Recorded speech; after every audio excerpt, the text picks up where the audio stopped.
Third question करते हैं, what is the purpose of making urine in human body. Human body में urine form करने का purpose क्या है, क्या पर्पस है कि यूरिन फॉर्म होता है। Second, name the organs that stores and release the urine.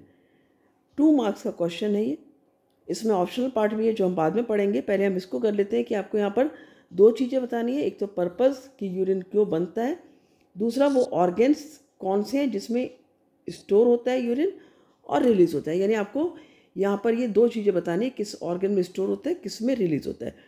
तो देखो जो पर्पस है यूरिन फॉर्मेशन का वो क्या है कि जो नाइट्रोजनस वेस्ट है आपका, ठीक है, टू रिमूव नाइट्रोजन वेस्ट आप लिख सकते हो, क्योंकि इसका पर्पस है कि जो हमारी बॉडी में जो नाइट्रोजनस वेस्ट प्रोड्यूस हो रहा है, ठीक है, और उस नाइट्रोजनस वेस्ट को हमारी बॉडी से निकालना, क्योंकि वेस्ट किसी भी तरह से बॉडी में बहुत हार्मफुल होता है, ये कई तरह के बीमारियों को आपके पैदा कर सकते हैं बॉडी के अंदर, तो उसको निकालना ज़रूरी है। पर वो नाइट्रोजनस वेस्ट क्या है, to waste remove nitrogenous waste. अब ये वेस्ट कौन से, ये आपको लिखना ज़रूरी है, इसका नंबर मिलेंगे आपका, वो है आपका urea and uric acid, uric acid, ठीक है। अब कैसे निकालता है, हमारी बॉडी में क्या होता है, किडनी में ब्लड जाता है, और ब्लड के जब फिल्टर होता है ब्लड, तो उससे यूरिया और यूरिक एसिड जो कि ये नाइट्रोजनस वेस्ट हैं इसको निकाल देता है। तो फ्रॉम ब्लड, कहाँ से निकालता है, from blood in the human, क्योंकि ह्यूमन बॉडी का पूछा है, in the human body.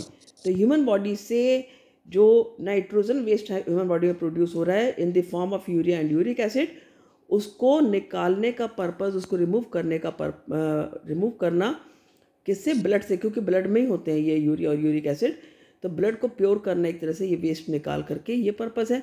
Second पूछा आपसे, name the organ that store urine. तो ऑर्गन जो स्टोर करता है, ऑर्गन दैट स्टोर यूरिन, तुम्हें पता है ना कहाँ पर स्टोर होता है, यूरिन स्टोर होता है आपका यूरिनरी ब्लैडर में, ये तो सभी को पता होगा, बहुत आसान है, यूरिनरी ब्लैडर, ठीक है। फिर दूसरा क्या पूछा आपसे, organ that release urine, organ that release urine, ये आपका कौन सा ऑर्गन होता है, ये होता है आपका यूरिथ्रा, ठीक है। तो ये आपको ये ध्यान देना है, राइट। ये जितने भी क्वेश्चन इस तरह से पूछे जाते हैं हर एक का नंबर है, ये नहीं सोच लेना कि आपने 2 मार्क में आपने सपोज यही लिखा केवल, तो यहाँ पर आपका केवल एक ही नंबर मिलना है, या ये लिखा आपने एक ही नंबर मिलना है।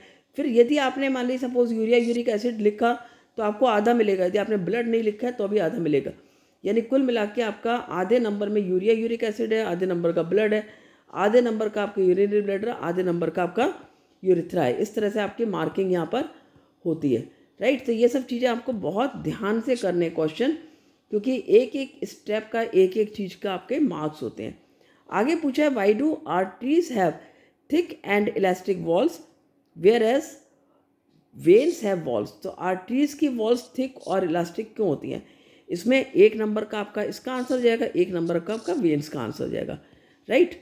तो यहाँ पर देखो, यहाँ पर लिखोगे आप जो आर्टरीज हैं, आर्टरीज में क्या होता है, the blood flows in arteries emerges from the heart. Blood arteries में कहाँ से आता है, हार्ट से आता है। तो यहाँ पर आप लिखोगे the blood emerges from heart, कहाँ से आ रहा है, हार्ट से। कैसा है वो ब्लड उस समय, बहुत ही हाई प्रेशर में है, इज अंडर हाई प्रेशर, ठीक है। तो ये हाई प्रेशर में, अब ये कहाँ फ्लो हो रहा है आपका, ये फ्लो होता है आपका आर्टरीज में। कहाँ पर आता है ये, आर्टरीज में। तुम्हें पता है ना, एओर्टा है जो कि ब्लड लेकर आती है बॉडी पार्ट्स में, और जो पल्मोनरी आर्टरी है वो लेकर जाती है लंग्स में। तो जो ब्लड है वो आर्टरीज में ही आ रहा है हार्ट से। तो blood emerges from heart under high pressure flows through arteries, किसके थ्रू फ्लो करता है, आर्टरीज के थ्रू, ठीक है। And to wear this pressure, अब इस प्रेशर को आर्टरीज को ही वेयर करना है, wear this pressure arteries have thick and elastic walls, thick and elastic walls, इसीलिए इनकी जो वॉल्स होती हैं वो थिक और इलास्टिक होती हैं। राइट। तो ये हमारा एक आंसर आ जाता है। अब दूसरा पूछा आपसे, whereas veins have valves. तो वेन्स हैव वॉल्व्स, वेन्स के जो वॉल्व्स होते हैं वो क्यों होते हैं? टू एंश्योर कि ब्लड का जो फ्लो है वो एक ही डायरेक्शन में रहे। Have valves to ensure that blood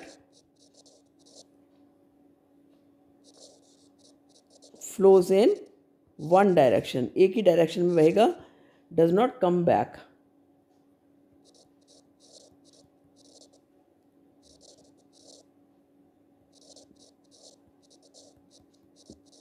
उल्टा नहीं बहेगा, ठीक है, रिटर्न बैक, उल्टा नहीं बहेगा, एक ही डायरेक्शन में ब्लड का फ्लो रहे, इसलिए वेन्स में आपके वॉल्स होते हैं।